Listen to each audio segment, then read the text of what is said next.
در زندگی روزمرهمون در معرض تصمیم گیری ها هستیم و این تصمیم گیری ها هست که به زندگی ما سمت و جهت میده و برای تصمیم گیری صحیح نیازمند آگاهی و دانش بیشتر هستیم. به طور سنتی ما این اطلاعات رو از اطرافیانمون، از دوستانمون و بعد یه ذره جلوتر از رسانه ها، از فضای اینترنت کسب می‌کردیم و در طول سالیان گذشته این الگو کاملا تغییر کرده و امروزه نقش رسانه ها علل خصوص اینستاگرام، پیام رسان ها و به تازگی هوش مصنوعی خیلی پررنگ شد. اما به موازات اینکه این مدیاها اطلاعات بیشتری به ما میدن، این اطلاعات تحت تاثیر تبلیغات و تحت تاثیر جنبه‌های تجاری با معضلی روبرو هست و اون هم غیر دقیق بودن و نداشتن صحت هست. بنابراین ما به اتفاق جمعی از خبره‌ترین دوستانمون در رشته‌های مختلف مرتبط با جراحی زیبایی بینی انشالله مجموعه پادکست هایی رو تقدیم شما خواهیم کرد تا از حوزه‌های مختلف به این موضوع بپردازیم و اولویت اول ما در اختیار قرار دادن اطلاعات درست و علمی فارغ از جنبه‌های تجاری این موضوع هست. در اولین جلسه در خدمت استاد آقای دکتر شریعت روانپزشک، استاد دانشگاه و ریاست انجمن علمی روانپزشکان ایران هستیم تا از این منظر به جراحی زیبایی بینی نگاه بکنیم. منم عرض سلام دارم خدمت همه شما بینندگان عزیز، کسانی که این برنامه رو می‌بینین و خوشحالم که تو اینجا هم هستم. ان شاءالله که بتونیم صحبت خوبی داشته باشیم. خب آقای دکتر، به عنوان اولین پرسش میخوام بپرسم از محضرتون که آیا این رسانه ها، این فضای مجازی میتواند برداشت ما از زیبایی رو تغییر بده؟ آیا میتواند استانداردهای زیبایی رو تغییر بده؟ آیا اون برداشتی که ما از هویت خودمون داشتیم، از چهره خودمون داشتیم، حالا تحت تاثیر این تصاویری که به وسیلش یعنی روزانه در معرضشون قرار داریم، عکسای خیلی جذاب، آدم‌های بسیار خوش چهره، سلبریتی‌ها، همه چیز خیلی قشنگ، همه فضاها خیلی عالی، همه آدم‌ها بی‌نقص، آیا این دیدگاه میتونه رو ما، رو برداشت ما از خودمون تأثیر بذاره و ما رو به این سمت و سو ببره که حالا دیگه ما هم حتما باید یه جراحی زیبایی انجام بدیم یا نه؟ بله، سوال خیلی خوبیه.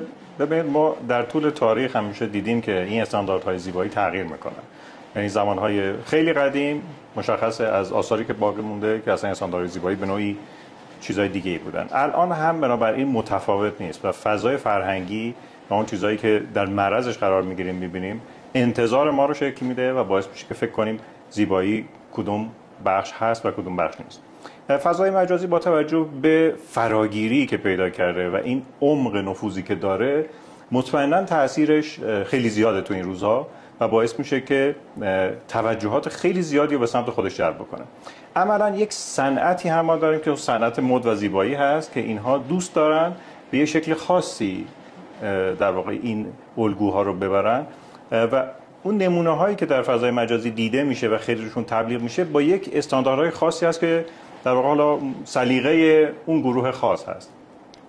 بنابراین هر چقدر اونها بیشتر تبلیغ باشه، بدیهیه که ما هم به عنوان مصرف کننده بیشتر اونها رو میبینیم و بیشتر میپسندیم و اصلا کم کم احساس میکنیم که هر کسی به اونها نزدیکتر باشه و شبیه تر باشه زیباتره. خیلی ممنون از توضیح عالیتون. عرض به حضور شما که تو این مجموعه من سرکار خانم دکتر رومیانی و جناب آقای دکتر کریمی از همکاران بسیار خوبم در خدمت شما خواهیم بود و سعی میکنیم که ما از دیدگاه جراح بینی پرسش ها، چالش های روزمره و دغدغه های شما رو با همکارا مطرح بکنیم. بنابراین خواهش میکنم از خانم دکتر که سوال خودشون رو مطرح کنیم. سلام و احترام خدمت همکاران و اساتید محترم. سوالی که من میخواستم بپرسم، ما برای جراحی زیبایی بینی خب یه سن قانونی داریم که همون حدود 18 سال، اون از نظر تصمیم گیری و حالا بعد قانونیش هست. یه سنی که برای ما مورد بحث راجع به رشد صورت و استخوان‌های صورت و از اون نظری که تقریبا حدودی میگیم مثلا برای خانم‌ها و آقایون تقریبا چه سنی مناسب تره. میخواستم ببینم از نظر فرم گرفتن شخصیت و اون تصمیم گیری که از نظر روحی روانی یک نفر میتونه تو سنمون یا محدوده سنی مناسب تری باشه که ما بتونیم اعتماد کنیم و فکر کنیم که اون آدم میتونه تصمیم درستی گرفته باشه و موقع مناسبی هست مثلا برای جراحیشون.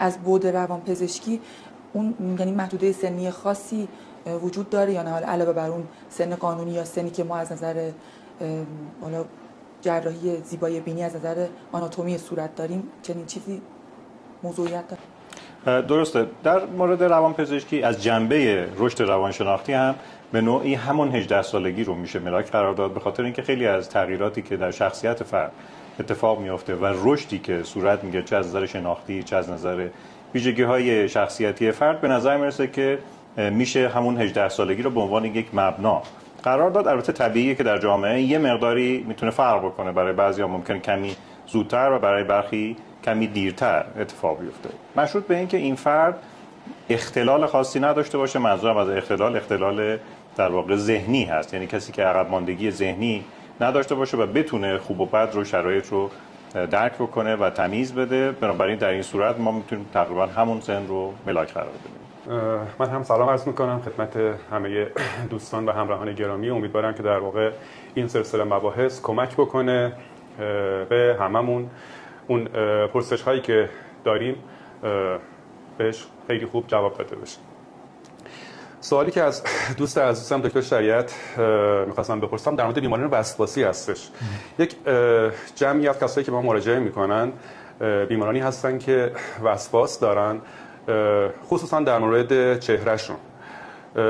می‌خواستم سوال بکنم آیا تغییری که توی ظاهر صورت ایجاد میشه، حالا این تغییر در جهت بهبود ظاهر صورت هست، از جمله اعمال زیبایی مثل راینوپلاستی، کمک میکنه که علائم اینها توی وسواس کمتر بشه؟